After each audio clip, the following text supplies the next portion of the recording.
네, 오늘 하나님 말씀은 사도행전 1장 1절부터 2절까지의 말씀입니다. 오늘 우리는 이 짧은 두 절의 말씀을 통해서 사도행전 전체를 여는 문을 함께 열어보려고 합니다. 그런데 본문으로 바로 들어가기 전에 먼저 한 가지 질문을 드리고 싶습니다. 진정한 기독교란 무엇입니까? 이 질문은 너무 익숙해서 오히려 가볍게 지나가기가 쉽습니다. 그러나 사실 이 질문은 매우 중요하죠. 왜냐하면 교회도 많고 십자가도 많고 기독교라는 이름은 널리 알려져 있지만 정작 성경이 말하는 참된 기독교는 제대로 소개되지 않는 경우가 많기 때문입니다. 사람들은 기독교를 안다고 생각합니다. 도시의 높은 곳에 올라가면 십자가가 빼곡하게 보이지요. 그리고 교회 건물도 많고 또 신앙에 대한 말들도 참 많습니다. 그런데 정작 성경을 펴서 살펴보면 성경이 말하는 기독교는 생각보다 잘 알려져 있지 않습니다. 그래서 우리가 정말 알고 싶고 또 전하고 싶은 것은요, 사람이 덧붙여 놓은 종교가 아닙니다. 우리가 알고 싶은 것은 성경이 가르치는 그대로의 기독교죠. 그래서 마틴 로이드 존스 목사님이 이런 취지의 말씀을 하셨습니다. 기독교는 모두가 알고 있는 것 같지만 사실은 거의 제대로 소개받지 못한 가르침이다.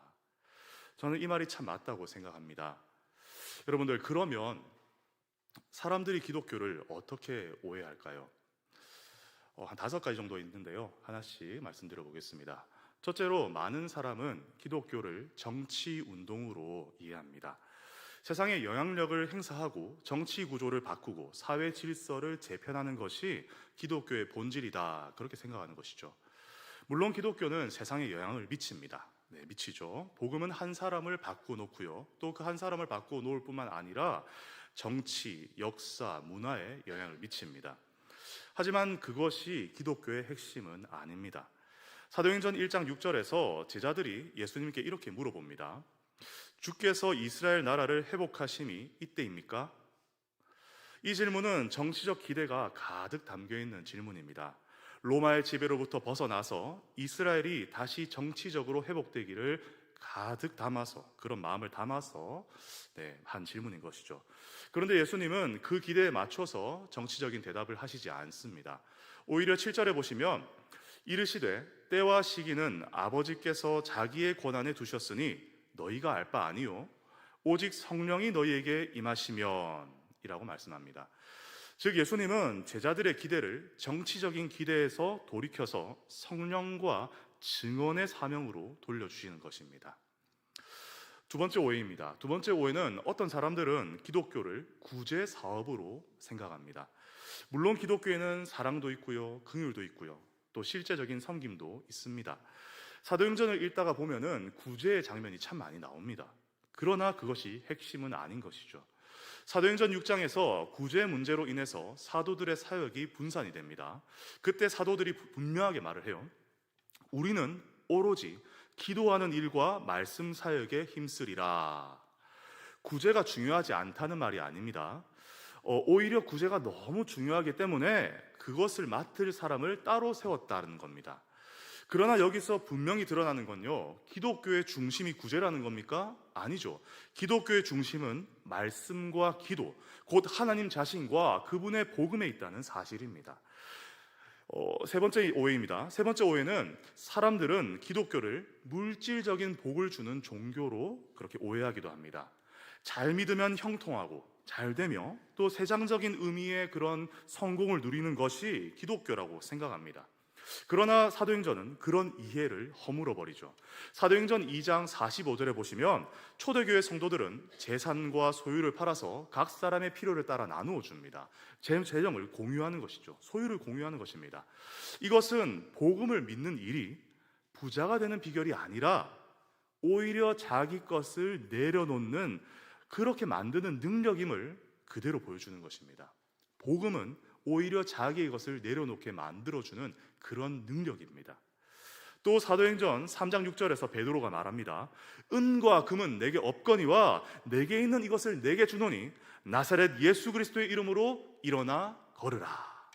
베드로는 기독교의 핵심을 은과 금으로 설명하지 않습니다. 은과 금은 오히려 없다고 말을 하죠. 그가 가진 가장 중요한 것은 재물이 아니라 예수 그리스도의 이름이었습니다. 네 번째 오해가 있습니다. 네 번째 오해는 기독교를 윤리개혁 운동 정도로 생각하는 것입니다. 착하게 살고 바르게 살고 도덕적으로 사는 것이 기독교의 핵심이다, 그렇게 생각하는 것이죠. 물론 그리스도인 착해야 됩니다. 그리스도인 거룩해야 되고요, 그리스도인 선행을 해야 합니다. 그러나 기독교는 단순히 좋은 사람 만들기 운동이 아닙니다. 사도행전 10장 38절은 예수님께서 두루 다니시면서 착한 일을 행하셨다, 그렇게 말합니다. 그런데 성경이 말하는 선함은요, 세상이 말하는 점잖음이나 어떤 무난함, 이런 것과는 다른 것입니다. 성경에서 선함은 하나님의 뜻과 영광을 마음껏 드러내는 삶이죠. 그러므로 윤리는 복음의 열매이지 복음의 핵심 그 자체가 아닙니다. 복음의 핵심이 있으면 복음의 열매가 맺히는데 그것에 윤리적인 삶이 있는 것입니다. 다섯 번째 오해입니다. 다섯 번째 오해는 어떤 사람은요, 기독교를 내 문제를 해결해 줄 그런 도구로만 여깁니다. 병이 낫고 형편이 풀리고 답답한 그런 일들이 해결되는 거, 이것만이 기독교의 본질이라고 생각합니다. 그런데 사도행전에서는요, 실제로 병 고침의 기적들이 많이 나옵니다. 그럼에도 불구하고 베드로는 사도행전 3장 12절에서 이렇게 말하죠. 이 일을 왜 놀랍게 여기느냐? 왜 우리 개인의 권능과 경건으로 이 사람을 걷게 한 것처럼 우리를 주목하느냐? 그리고 곧바로 누구를 주목하라고 하죠? 누구를 말합니까? 예수 그리스도의 죽으심과 부활을 선포합니다. 즉 기적은 중심이 아니에요. 기적은 중심이 아니라 중심을 가리키는 표지판입니다. 병 고침 받는 일이 목적이 아니라 예수 그리스도가 누구신지를 드러내는 수단, 그게 바로 병 고치는 일인 것이죠. 정리해보면요, 기독교는 정치운동 아닙니다. 구제사업 아닙니다. 물질 축복도 아니고 윤리개혁운동도 아니고 또 단순한 문제 해결도 아닙니다. 물론 이 모든 것이 기독교와 전혀 무관하다는 이야기는 아닙니다. 기독교는 이것들을 다 포함할 수 있습니다. 그러나 핵심은 아닌 것이죠. 그러면 기독교의 핵심은 무엇입니까? 도대체 진정한 기독교는 무엇입니까? 저는 오늘 본문 사도행전 1장 1절과 2절이 그 실마리를 준다고 생각합니다. 사도행전은 데오빌로여라는 말로 시작합니다. 그리고 내가 먼저 쓴 글에는 이라고 말하죠. 그렇다면 먼저 쓴 글은 무엇입니까? 바로 누가복음입니다. 누가복음이 1편이고 사도행전이 2편인 거예요. 누가복음 1장 3절과 4절에 보면 누가가 이렇게 기록을 합니다. 그 모든 일을 근원부터 자세히 미루어 살핀 나도 데오빌로 각하에게 차례대로 써보내는 것이 좋은 줄 알았노니 이는 각하가 알고 있는 바를 더 확실하게 하려 함이로라. 누가는 먼저 데오빌로에게 누가복음을 보냈습니다. 써가지고 보냈죠. 그 책, 그 편지에는 예수님께서 행하시고 가르치신 일들이 쭉 기록되어 있었습니다. 그런데 사도행전 1장 1절에 와서요, 누가는 그가 먼저 쓴 글을 이렇게 요약을 합니다. 누가복음을 이렇게 요약을 해요. 내가 먼저 쓴 글에는 무릇 예수께서 행하시며 가르치시기를 시작하신부터, 자, 여기서 매우 중요한 단어가 하나 나옵니다. 바로 시작하신부터입니다. 누가는 누가복음이 예수님의 행하심과 가르치심의 시작을 기록한 책이라고 말합니다. 그러면 사도행전은 뭐예요, 여러분들? 사도행전은 예수님의 일이 끝난 다음에 사도들의 활동을 적어놓은 책입니까? 그냥 예수님 일이 쭉 다 해서 다 끝나고 그리고 사도들이 활동을 한 그 활동 내역들을 적은 책, 그게 사도행전입니까? 아닙니다, 여러분들. 아니죠. 사도행전은 승천하신 예수님께서 계속해서 행하시고 가르치시는 이야기입니다. 그러니까 이 땅에서 누가복음에서 예수님께서 이 땅에서 행하시고 가르치셨어요. 그리고 죽으시고 다시 사셔서 부활하신 다음에 제자들에게 보이시고 그리고 나서 승천하십니다. 그리고 승천하신 예수님께서 사도행전에서 계속해서 행하시고 가르치신 이야기가 계속해서 이루어져 간다는 것이죠. 우리는 흔히 누가복음은 예수님 이야기고 사도행전은 사도들의 이야기다, 이렇게 생각하기 쉽습니다. 그러나 누가는 그렇게 말하지 않는 거죠. 누가는 오히려 이렇게 말합니다. 첫 번째 책에서는, 그러니까 누가복음에서는 예수님께서 육신으로 이 땅에 계시면서, 육신으로, 이 플래시 앤 본, 이 육신으로 이 땅에 계시면서 하신 일들을 기록했습니다. 그리고 이제 두 번째 책에서는, 사도행전에서는 승천하신 예수님께서 성령을 통해 계속 행하시고 계속 말씀하시는 일을 기록합니다. 바로 이것이 사도행전을 여는 열쇠입니다. 사도행전의 주인공은 사도들이 아니에요. 사도들이 아니라 예수 그리스도십니다. 이 사실은 사도행전 전체에서 반복해서 계속 드러납니다. 1장에서 유다를 대신할 사도를 세울 때도요, 예수님 배신한 이 유다를 대신해서 사도를 세울 때도 제자들이 이렇게 말을 합니다. 기도를 합니다. 주여, 이 두 사람 중에 누가 주님께 택하신 바 되어 봉사와 및 사도의 직무를 대신할 자인지를 보이시옵소서라고 기도를 합니다. 사도 세우는 일, 이 일을 누구에게 묻습니까? 주님께 묻습니다. 자기들이 투표해서 뭐 이렇게 하자, 이렇게 하자 이래가지고 사람을 정하는 게 아니에요. 주님이 세우시는 거죠. 즉 사도를 세우시는 분은 사람들이 아니라 주님이십니다. 곧 나올 오순절 성령 강림 사건도 마찬가지입니다. 사람들은 흔히 이 장면의 주인공을 성령님 혹은 120명의 기도하는 무리다 이렇게 생각을 합니다. 그러나 베드로가 2장 33절에 보면 이렇게 말을 합니다.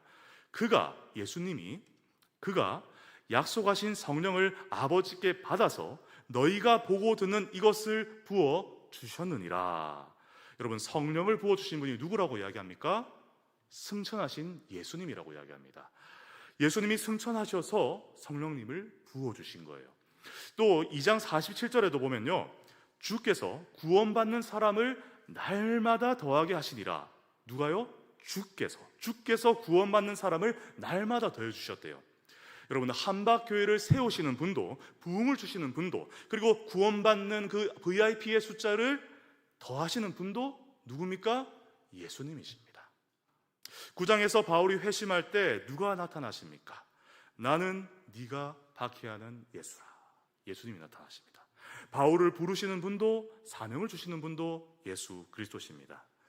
또 베드로가 중풍병자 애니아에게 이렇게 말할 때도요, 뭐라고 말을 하냐면 예수 그리스도께서 너를 낫게 하시니 이렇게 이야기를 합니다. 그러니까 치유의 주체가 누구라고 말을 합니까? 치유 사역의 주체, 고치시는 주체도 예수 그리스도시라는 겁니다. 그러므로 사도행전은요, 단순히 사도들의 모험담이 아닌 겁니다. 사도행전은 살아계신 예수 그리스도께서 계속해서 사역하고 계신다, 행하고 계신다, 하나님의 나라를 세워가고 계신다, 이 이야기를 계속해서 해주는 바로 그런 기록인 것입니다. 이 점에서 보면 사실 사도행전이라는 제목도 완전한 제목은 아닐 수 있습니다. 여러분, 이 제목은요, 후대에 붙여진 겁니다. 그죠? 누가가 직접 붙인 제목이 아니에요. 어쩌면 더 정확한 제목은 예수님 행전, 예수행전이라고 해야 할지도 모릅니다. 그렇다면 이제 처음 질문으로 다시 돌아가 보겠습니다. 여러분, 진정한 기독교란 무엇입니까? 진정한 기독교의 핵심은요, 어떤 제도나 프로그램이나 윤리 강령이 아닙니다. 심지어 단순히 교리 자체라고만 말할 수도 없습니다. 교리 자체라고도 말할 수 없어요. 물론 교리는 중요합니다. 굉장히 중요합니다. 매우 중요합니다. 그러나 교리조차도요, 궁극적으로 그 단 한 분을 알게 하기 위한 것이죠. 기독교의 핵심은 한 인격 예수 그리스도이십니다. 기독교인이 된다는 건요, 단순히 교회 다니는 사람이 되는 게 아닙니다. 기독교인이 된다는 것은 단지 어떤 가르침에 동의하는 사람이 되는 것도 아닙니다. 기독교인이 된다는 것은 살아계신 예수 그리스도를 만나고 그분과의 관계 안으로 들어가는 것입니다. 예수님이 정말 살아계신 분이라면 그분은 만날 수 있는 분이십니다. 그렇죠, 여러분? 주님은 만날 수 있는 분이십니다. 물론 눈으로 보는 그런 방식은 아닐 수 있습니다. 그러나 말씀을 통해 성령으로 믿음 가운데 분명하고 실제적으로 자기 백성을 만나 주시는 분이신 줄 믿으시기 바랍니다. 여러분, 이것을 놓치면 위험합니다. 진짜 위험합니다. 기독교의 핵심이 아닌 것들을 가지고 막 씨름하다가 정작 기독교의 핵심이신 예수 그리스도를 놓칠 수 있기 때문입니다. 예를 들어 어떤 사람이 바른 교리를 열심히 공부할 수 있습니다. 봉사도 많이 할 수 있어요. 교회를 위해서 많은 헌신도 할 수 있습니다. 그러나 정작 그 사람이 예수 그리스도와 인격적으로 멀어져 있고 그분을 사랑하지 않고 그분과 교제하지 않는다면 그는 기독교의 중심을 놓치고 있는 것입니다. 여러분, 우리가 왜 사도행전을 읽고 공부하고 말씀에 귀를 기울입니까? 사도들처럼 열심히 살기 위한 자극만 받기 위해서입니까? 아니면 전도와 선교의 열심만을 배우기 위해서입니까? 물론 그런 도전도 받게 될 것입니다. 그러나 누가의 궁극적인 목적은 그것보다도 더 깊은 것입니다. 누가는 데오빌로와 그리고 모든 하나님께 사랑받는 자들이 이 책을 읽으면서 예수 그리스도를 더욱 분명하게 알기를 간절히 원했습니다. 눈에 보이지 않지만 지금도 살아서 역사하시는 주님, 자기 교회를 다스리시고 보호하시며 복음을 전진시키시는 그 주님을 만나게 하려는 것입니다. 사도행전의 마지막 장면을 보십시오. 그 장면도 그렇습니다. 28장 30절과 31절에서 바울은 셋집에 머물면서 담대히 하나님의 나라와 주 예수 그리스도에 관한 것을 가르칩니다. 근데 이게요, 개역 한글 성경으로 보시면 마지막에 이렇게 끝납니다. 그것을 금하는 사람이 없었더라. 바울이 담대히 하나님의 나라와 주 예수 그리스도에 관한 것을 가르치는데 그걸 금할 자가 아무도 없었더라 라고 말하면서 복음이 자유롭게 전파되어지는 그 모습을 전하고 있습니다. 여러분, 이것이요 단지 이 바울이라는 이 한 사역자의 개인적인 성공담이었다면 이건 사실 너무 허무한 이야기입니다. 사도행전이 허무해져 버려요. 이 성경이 쓰여진 시기를 AD 62년, 63년 이 정도로 보는데요, 그로부터 바울이 몇 년 뒤에 죽습니다. 한 65년, 67년도에 죽어버려요. 복음 전파가 그 많은 사람이 없는 것처럼 막 자유로웠는데 전하던 바울이 3년 뒤에 죽어버렸다. 바울의 이야기라면 이거 굉장히 허무한 이야기잖아요. 그러나 이 사도행전은 말씀드렸다시피 바울의 이야기가 아닙니다. 단순한 사도의 이야기, 사람의 이야기가 아닙니다. 왜냐하면 바울이 주인공이 아니기 때문입니다. 누가 주인공이시죠? 우리 구주 예수 그리스도께서 주인공이시기 때문입니다. 사람은 막을 수 있어도 예수님은 막을 수 없습니다. 사람의 사역은 멈춰도 예수님의 사역은 멈추지 않습니다. 사람은 죽어도 그러나 복음은 죽지 않습니다. 사도행전은 바로 그것을 보여주고 있습니다. 사랑하는 성도 여러분, 예수님의 사역은요 2000년 전에 끝나지 않았습니다. 그분은 지금도 보좌 우편에서 자기 백성을 위해, 여러분을 위해 간구하시고 자기 교회를, 우리 한박교회를 붙드시고 말씀으로 다스리시며 성령으로 역사하십니다. 그러므로 사도행전을 읽을 때마다 우리가 이렇게 고백해야 됩니다. 예수님 지금도 일하고 계시는구나. 예수님은 지금도 자기 백성을 만나 주시는구나. 예수님은 지금도 교회와 함께 하시는구나. 예수님은 지금도 나와 함께 하시는구나. 말씀을 맺겠습니다. 사도행전은 우리에게 무엇을 요구하기 전에 먼저 누가 우리 주님이신지를 보여주는 책입니다. 사도행전은 우리에게 너는 이것을 해라, 복음을 전해라, 전도해라, 선교해라, 이렇게 무언가를 하라고 몰아세우기 전에 먼저 예수 그리스도께서 지금도 무엇을 하고 계시는지를 보여주는 책입니다. 그리고 그 살아계신 예수님을 보게 하는 책인 것이죠. 그러므로 사도행전을 통해서 예수 그리스도를 보고 만나고 경험하십시오. 정치보다 크신 주님, 구제보다 깊으신 주님, 물질적인 복보다 영광스러우신 주님, 도덕적인 교훈보다 중심이 되시는 주님, 문제 해결보다 본질이 되시는 주님, 바로 그 예수님께서 이 기독교의 중심이십니다. 여러분, 다시 묻습니다. 기독교의 핵심이 무엇입니까? 진정한 기독교는 무엇입니까? 예수 그리스도십니다. 그러므로 여러분, 예수 그리스도를 만나십시오. 그리고 그분을 사랑하십시오. 그분이 사도행전의 주인공이시고 교회의 주인이시며 지금도 우리와 함께 하시는 살아계신 주님이십니다.